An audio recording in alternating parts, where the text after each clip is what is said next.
Sementara itu, saudara, tim tangkap buronan Kejaksaan Tinggi Aceh berhasil menangkap seorang terpidana kasus kekerasan dalam rumah tangga yang masuk dalam daftar pencarian orang DPO Kejaksaan Negeri Biren sejak 2021 lalu. Inilah sosok DPO Kejati Aceh yang ditangkap di Jepara, Jawa Tengah. Yeni merupakan seorang dosen yang diputus bersalah karena menganiaya anak tirinya hingga luka dan mengalami trauma. Terpidana Yeni Lisha masuk ke dalam daftar pencarian orang setelah mangkir dari 3 kali pemanggilan oleh Jaksa Eksekutor Kejari Biren untuk menjalani hukuman 3 tahun penjara berdasarkan putusan dari Mahkamah Agung.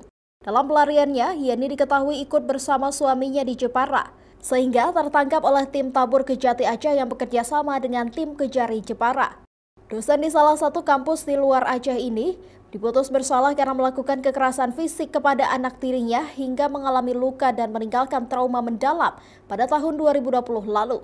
Perbuatan terpidana ini diatur pada pasal 44 ayat 1 Undang-Undang Nomor 23 Tahun 2024 tentang penghapusan kekerasan dalam rumah tangga. Kami melakukan pelacakan terhadap yang bersangkutan sehingga terakhir kami memantau bahwa yang bersangkutan tersebut berada di wilayah Kabupaten Jepara.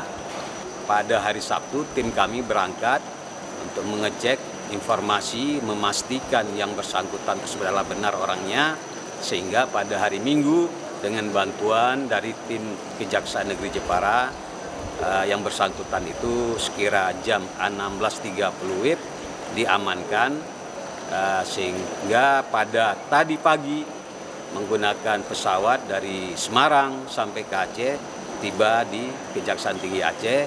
Nah, untuk selanjutnya DPO ini kami serahkan kepada Kejaksaan Negeri Biren untuk dilaksanakan eksekusi. Selanjutnya, terpidana kasus KDRT ini langsung dibawa ke Kejari Biren dan menjalani eksekusi penahanan.